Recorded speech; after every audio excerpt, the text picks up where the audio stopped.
La situation semble devenir de plus en plus incontrôlable et se réaliser petit à petit ce que dit la Sainte Bible, ainsi que tous les prophètes. Comment un livre aussi ancien peut-il être aussi affirmé aujourd'hui? Vous êtes-vous déjà demandé à quel point les prophéties bibliques sont si exactes?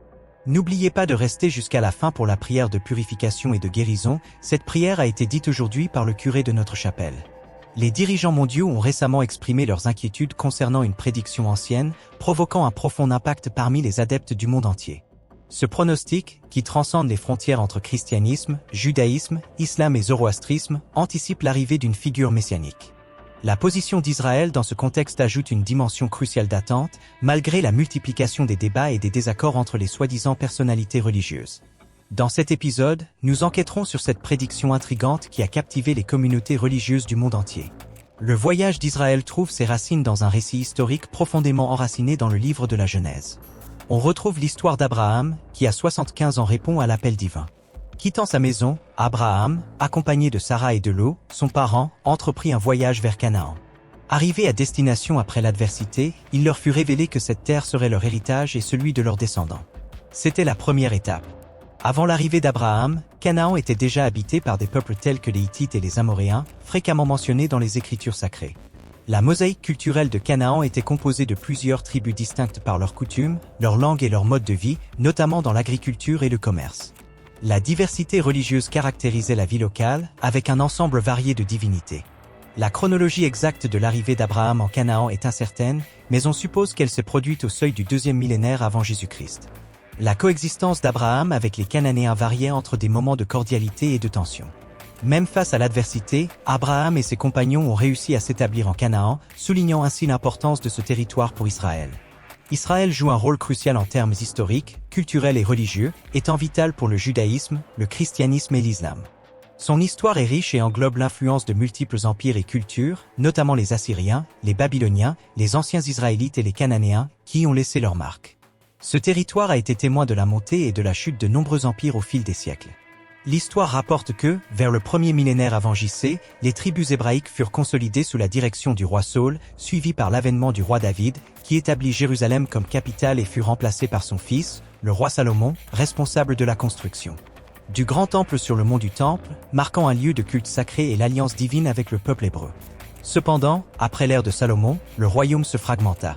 Par conséquent, les Assyriens ont capturé le royaume d'Israël du nord en 722 avant JC et les Babyloniens ont renversé le royaume de Juda du sud en 586 avant JC, détruisant le temple et exilant de nombreux Hébreux. La victoire des Perses sur les Babyloniens permet le retour des exilés, qui reconstruisent leur temple, inaugurant la période du Second Temple. Au début du 1er siècle après Jésus-Christ, la région a vu naître le christianisme avec Jésus de Nazareth. Puis l'Empire romain a laissé sa marque en détruisant le deuxième temple de Jérusalem, un événement qui a eu de profondes répercussions sur l'identité et la foi juive. Cet acte symbolise non seulement la perte d'un site sacré pour le judaïsme, mais il a également contribué de manière significative à la diaspora juive, dispersant les communautés dans différentes régions du monde. Cette période de l'histoire, ainsi que les archives religieuses et les découvertes archéologiques, ont joué un rôle crucial dans la formation de l'identité culturelle, religieuse et historique du peuple juif, transcendant les frontières locales et influençant le monde entier. Au début du XXe siècle, en particulier dans les années 1920 et 1930, la région de Palestine a connu d'importants changements démographiques avec l'arrivée de vagues d'immigrants juifs, motivés par la fuite devant l'antisémitisme et les persécutions en Europe. Plongeons dans le voyage historique qui remonte au 4e millénaire avant JC, à la découverte de l'ancienne ville de Jérusalem, située dans les terres arides du Levant sous le nom d'Urusalim dans l'Antiquité. Des preuves de sa mention apparaissent dans des archives égyptiennes remontant au XVIe siècle avant Jésus-Christ. Au fil des siècles, la ville fut le théâtre de plusieurs dirigeants. Les Cananéens, les Jébusiens et, plus tard, les Israélites ont laissé leur marque. Vers 1000 avant JC, la figure de David apparaît comme une figure centrale du récit de la ville. Grâce à des stratégies astucieuses et à un leadership ferme, il conquit Jérusalem des Jébusiens, l'établissant ainsi comme le centre du royaume unifié d'Israël. Sous la direction de son fils Salomon, Jérusalem prospéra, remarquable par la construction du grand premier temple, reflétant à la fois la grandeur spirituelle et politique de la ville. Au fil du temps, Jérusalem s'est imposée comme l'épicentre de la vie et de la foi juive, un bastion du culte et un pilier de l'identité du peuple. Jérusalem occupait non seulement une place importante dans le judaïsme, mais était également centrale dans le christianisme et l'islam, se distinguant comme centre de dévotion spirituelle pour ses trois grandes traditions religieuses. La ville est vénérée comme un lieu de révélation divine, où Dieu a fait connaître sa présence aux fidèles. Pour les Juifs, Jérusalem abrite le mur occidental, dernier vestige du temple, symbolisant un lien profond avec l'héritage et la pratique religieuse. Cette relation a été établie depuis les temps bibliques, lorsque le premier temple a été construit par Salomon, faisant de la ville un centre de culte juif et le site du quasi-sacrifice d'Isaac par Abraham, un événement qui a cimenté sa sainteté dans le judaïsme. Le christianisme considère Jérusalem comme le théâtre de la passion, de la mort, de la résurrection et de l'ascension de Jésus-Christ, des événements fondamentaux pour la foi chrétienne. L'église du Saint-Sépulcre, construite sur le site où Jésus aurait été crucifié et enterré, est l'un des sanctuaires les plus vénérés. Cette connexion fait de la ville non seulement un site historique. Ce mouvement, connu sous le nom des Aliyah, a joué un rôle fondamental dans la formation du tissu social et démographique de la région. Les immigrants ont acquis des terres auprès des Arabes et ont créé des kibbutzim et des moshavim, des communautés agricoles visant à l'autosuffisance et au développement d'une infrastructure juive indépendante. De telles initiatives étaient essentielles pour établir les bases des futures institutions et infrastructures juives en Palestine.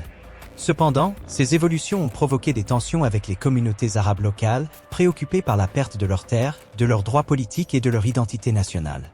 L'immigration juive, soutenue par des politiques et des investissements, a non seulement modifié la composition démographique de la région, mais a également déclenché un scénario complexe de conflits politiques et sociaux qui continue de résonner aujourd'hui.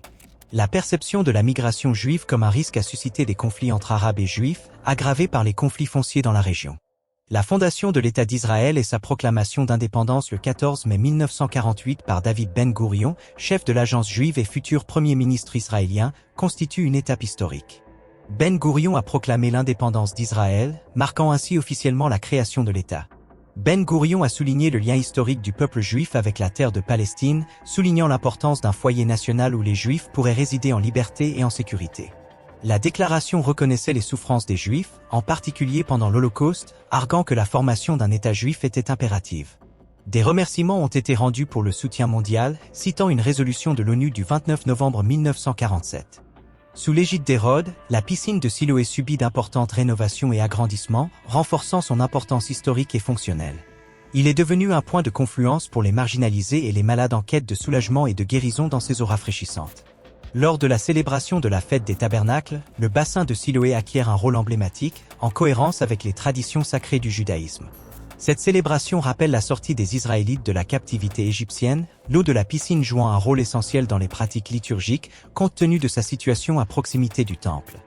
Des événements tels que la fête des tabernacles occupent une place importante dans la mémoire culturelle d'Israël, agissant comme de puissants marqueurs de liberté et d'événements passés importants. L'eau de la piscine de Siloé tisse un lien profond avec l'identité culturelle et spirituelle d'Israël. À cela s'ajoute le temple de Salomon, une structure majestueuse érigée par le roi Salomon sur l'emblématique mont du Temple, marquant un chapitre notable de l'histoire religieuse de Jérusalem. Construit pour glorifier le divin entre le Xe et le VIe siècle avant JC, ce sanctuaire succomba à l'attaque de Nabuchodonosor lors du siège babylonien de Jérusalem. Vint ensuite le temple d'Hérode, un monument de dévotion agrandi sous l'égide d'Hérode le Grand, qui se distingua par sa grandeur pendant plus d'un demi-millénaire jusqu'à ce qu'il soit rasé par les Romains après la destruction du deuxième temple. Après la chute du deuxième temple, le désir juif de construire un troisième temple, encore plus grand et plus pérenne, est apparu. Cependant, la réalisation de ce rêve s'est heurtée à des obstacles dus notamment à l'opposition des pays musulmans, compte tenu de sa situation géographique à Jérusalem, une ville d'importance partagée avec la Palestine. La ville est bipartite, avec la capitale israélienne située dans le secteur ouest de Jérusalem et le secteur oriental appartenant à la Palestine, souligné par la présence du dôme du rocher. Au milieu de ces controverses, les érudits ont fouillé et débattu de la légitimité de l'ancien temple juif, découvrant de manière intrigante la mosquée d'El-Aqsa, révélant des traces d'une mer, preuve d'un héritage juif souterrain. Nous espérons que vous avez apprécié ce voyage à travers l'histoire fascinante de Jérusalem, une ville qui transcende le temps et les frontières, laissant un héritage durable de foi, de culture et de conflits. En explorant ces rues sinueuses et ces monuments imposants, nous nous souvenons de la complexité et de la richesse de cette ville antique. Jérusalem est bien plus qu'une simple ville, c'est un symbole de coexistence et de tension, de dévouement et de dispute. Ces murs recèlent des secrets millénaires et témoignent du croisement de différentes civilisations et religions à travers l'histoire. Puissions-nous continuer à tirer des leçons de l'histoire de Jérusalem, en valorisant sa diversité et en cherchant à comprendre les complexités qui la rendent unique. Que la paix et l'harmonie règnent un jour sur cette ville sacrée, unissant ses habitants dans un esprit de coopération et de respect mutuel. Passons à la prière de guérison. Prière de guérison. Bien-aimé Père Céleste, en cette période de détresse, nous nous tournons vers toi pour obtenir la guérison et le réconfort de ceux qui souffrent. Déverse sur eux ta grâce de guérison, ô Seigneur, et accorde-leur la force d'affronter leurs tribulations avec courage et foi. Que votre lumière divine brille sur chaque personne malade, dissipant les ombres de la maladie et rétablissant la santé de son corps. Puissent-ils sentir votre présence aimante autour d'eux, apportant un soulagement à leur douleur et rétablissant la plénitude de leur vie. Nous te demandons, Père miséricordieux, d'envoyer tes anges guérisseurs pour entourer les malades, guidant les médecins et les professionnels de la santé dans leurs soins, afin qu'ils puissent agir comme instruments de ta volonté divine dans la recherche de la guérison. Que chaque mot d'encouragement et geste de compassion soit un rappel de votre amour inconditionnel pour tous vos enfants, ô Dieu. Il renforce la foi de ceux qui luttent contre la maladie, leur permettant de retrouver l'espoir même dans les moments les plus sombres. Accorde-nous, Seigneur, la sérénité d'accepter ce que nous ne pouvons pas changer, le courage d'affronter ce que nous pouvons et la sagesse de discerner la différence. Que ce voyage de guérison soit une opportunité de renforcer notre foi et notre confiance en toi. Que ta volonté soit faite, ô Dieu, et que chaque âme qui crie à la guérison soit bénie par ta grâce réparatrice. Nous avons confiance en toi, Seigneur, car nous savons que tu es le Dieu Tout-Puissant, dont l'amour et la miséricorde sont éternels. Amen. Jérusalem, ville antique et sacrée, porte en ses murs les cicatrices et les triomphes d'innombrables générations. Depuis des millénaires, elle a été le théâtre de grandes épopées, de conflits déchirants et de moments de transcendance spirituelle. À travers les âges, elle a vu les rois et les prophètes se succéder, marquant de leur empreinte l'histoire et la destinée de cette terre sainte. Les récits bibliques et les traditions religieuses convergent pour en faire un lieu d'une importance primordiale pour les Juifs, les chrétiens et les musulmans. Chaque pierre, chaque rue, chaque monument raconte une histoire, témoignant de la richesse et de la complexité de cette ville millénaire. Dans ces ruelles étroites, on peut sentir l'âme vibrante de Jérusalem, où le sacré et le profane se côtoient dans une danse éternelle. Malgré les tourments du temps et les conflits qui ont secoué ses fondations, Jérusalem demeure un phare de spiritualité et d'espoir, un lieu où les prières des fidèles s'élèvent vers le ciel dans un élan de foi et de dévotion. Que cette ville sainte puisse un jour connaître la paix et l'unité, devenant ainsi le symbole d'une humanité réconciliée. Merci de nous avoir rejoints dans ce voyage et nous espérons vous revoir dans nos prochaines vidéos. N'oubliez pas d'aimer, de partager avec vos amis et de vous abonner à la chaîne pour un contenu plus intéressant. Votre participation est essentielle pour nous. À bientôt et que la paix soit avec vous.